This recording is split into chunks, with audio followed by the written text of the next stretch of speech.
Hello friends, welcome back to my channel. So today we're going to talk about gravitational potential energy. So during my leisure time, I made a very simple formula that gives you the gravitational potential energy that an object has that is located at any altitude. It doesn't matter how large the altitude of the object is. This formula is going to work, and it's 100% accurate, and it's very convenient to work around with, and it's very simple. Alright, so before we're going to talk about that, first let's see the good old-fashioned gravitational potential energy formula. So that is created by this very simple formula, mgh. So m is the mass of the object, and g is the gravitational acceleration, and h is the altitude. And this gives you the gravitational potential energy that an object has in a small scale. So what does that mean? Well, in this scale that we live around, Earth seems to be flat, and because of that, if you move in that scale, if you move a small distance above from the ground, well, that wouldn't do that much for the value of t. The value of g would not change that much, because the value of g is equal to capital G, which is Newton's gravitational constant, times the mass of the Earth divided by r squared, where r is the distance from the center of mass of the Earth to the center of mass of the object. And if you increase the value of r by a very small amount, well, that wouldn't just do that much for this quantity. But if we increase the value of r by a very large amount, then this is going to decrease. Something is going to happen to the value. It's going to change. It's going to decrease. But in the scale that we live around, Earth seems to be flat, and the value of g doesn't seem to be changing. And that's why this formula works. And if you want to calculate the potential energy that an object has that is like located 100 kilometers above the sea level, then we can't use this formula, because the value of g varies as you go higher and higher in altitude. And that's the trouble with this formula, and that's why this just doesn't work in higher scales. And today we are going to derive a general formula that gives you the potential energy that an object has, and that works at any scale. So let's get started. Alright, so to do this, we are going to use two simple principles. That is, potential energy equals work done against the force that is exerted on the object. So to demonstrate you this, I'm going to use a very simple thing. Consider a mass, some sort of a mass that is attached to a spring that is attached to a non-moving surface. Something looks like this. And when you stretch this object, when you take this mass away from this thing, this spring is gonna get tensioned, and this object is gonna get is gonna experience a force in this direction, and the potential energy that this object has is equal to the sum of all forces multiplied by an infinite small value. Let's forget about that. We're going to talk about that later. And the potential energy that this object has is the same as the work done by this object, which is equal to distance times the force. And if the force is a function, then we need to do a bit of calculus, and we need to integrate. And if the force is a constant, then we just simply multiply both these two terms, and we calculate the potential energy. So in the flat Earth approximation, the value of F is a constant, so we don't need to use any calculus. We don't need to do any calculus. The force is equal to mg, and we multiply that by height, and then we get the work done against gravity. And from there only the formula mgh comes from. But if you are in a larger scale, if you want to calculate the potential energy that an object has that is located in a very, very high altitude, then that we can't use that, because the force is a function, and it varies with as you go higher and higher altitude. So the second principle that we are going to use is work equals force times distance, as I mentioned before. And now let's get started. So in our case, force is equal to G times M times simple M over R squared. So this is Newton's law of gravitation, universal gravitation, and G is the Newton's gravitational constant, and M is the mass of the earth, and simple M is the mass of the object, and R is the distance from the center of mass of the earth to the center of mass of the object. And as we go higher and higher in altitude, the value of R is going to change.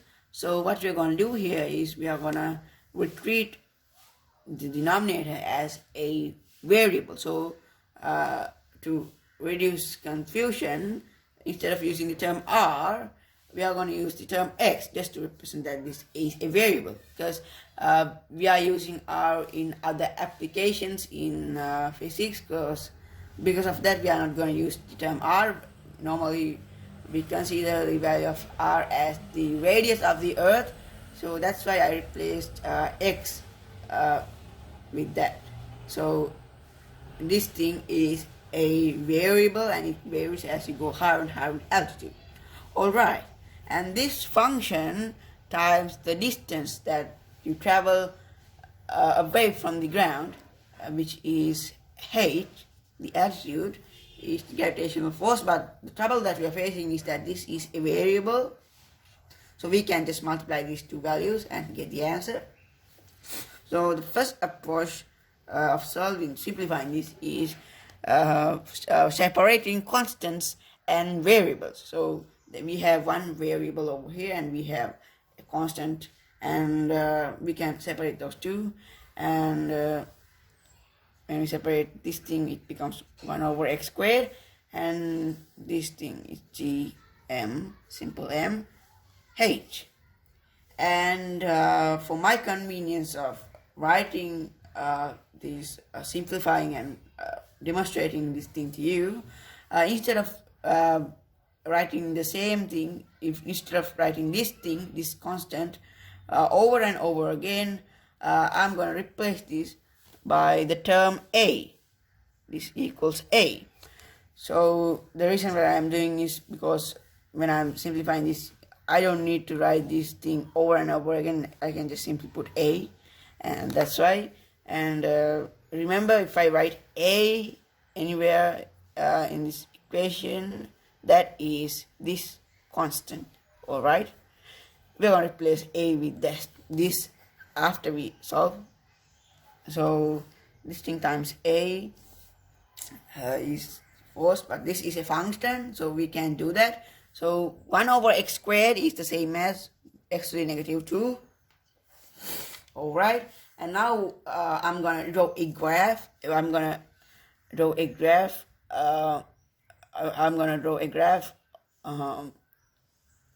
of the force and the altitude. I'm going to graph the force with respect to altitude.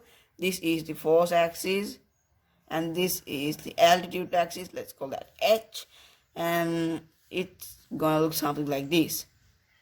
It's going to start off large, and then it's going to decrease exponentially, because it's equal to gm m divided by r squared, and it's going to decrease exponentially like this. And what we want to figure out is, let's suppose that this is r, and let's suppose that this is r plus h. So let me demonstrate that. So this is the surface of the earth.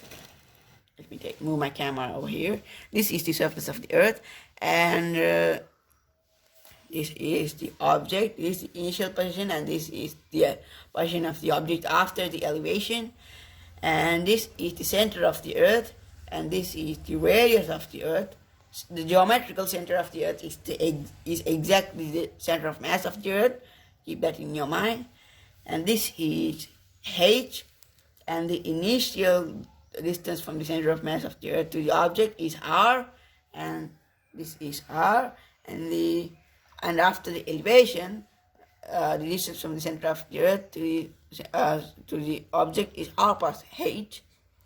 And what we want to figure out is the area under this curve. This is the force axis, and this is the altitude axis. So, and from that we can conclude that the area under this curve in this portion is the work done against gravity. So to figure that out, we are going to do a bit of calculus. So that's it's going to be very simple. So we are going to integrate this thing by putting these integral limits. So let me erase off the board a little bit. Alright, and the integral limits, let me write it over here. The integral limits are r and r plus h, and the function is x to the negative 2 times a is the constant, and finally dx. When you are integrating, you need to put the dx term. That's the width of a rectangle, and that goes to, and that's almost 0. And now what we're going to do is we can write this integral as a difference of two integrals. So this is what we want to figure out is this area, and the area the area under this curve of this whole thing is equal to this thing, integral ranging from 0 to r plus h, and the area under this portion of this curve is equal to the integral ranging from 0 to r times the function a and finally dx. And what we're going to do is we are going to subtract out this quantity, the integral ranging from 0 to r and this function by the area under this curve, the area under this curve ranging from 0 to r, and then what we get is the area under this curve. Let me demonstrate you that once more. The area under this curve is this thing, and the area under this curve is that thing over there that I showed you before. And when I subtract out the area of this thing by this thing, you get this thing. Alright, and that's how this thing works out. Right, and here we have it here, and let's get rid of this. And now we are going to simplify this, we are going to use the integral power rule, that is written by this thing, x to the n plus 1 over n plus 1, and we are going to use this principle to simplify this.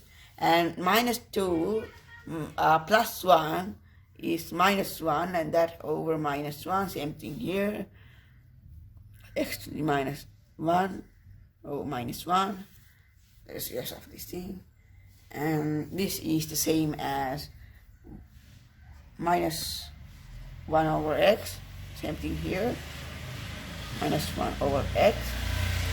Alright, and this is a constant, and this comes along with this, and now we can get rid of the dx term, and now we're gonna replace x by r, and we can get rid of this finally, and we are gonna replace x over here, this x over here, by r plus h, and now we have a very simple thing, and we can simplify this even further. And minus to minus, this is a minus value, and this here is also a minus symbol, and minus to minus becomes plus. This is plus, and this thing is minus, and as this thing is minus, minus to plus is minus, and we get this 1 over r plus h times a. And as you can see here, a appears on both of these quantities, and we can factor that out from this thing, and we get this thing, this quantity times a. And now we're going to replace a with the thing that I mentioned before, g m simple m h, where h is the altitude. And that's then this is the formula, and as you can see here, it's very convenient to work around it, and it's very simple. And I hope you enjoyed this video. So this formula is 100% accurate. It's very good, and hope you enjoyed my video. And before leaving, please make sure to hit the like button and subscribe to my channel. Please consider subscribing to my channel, and see you in the next video.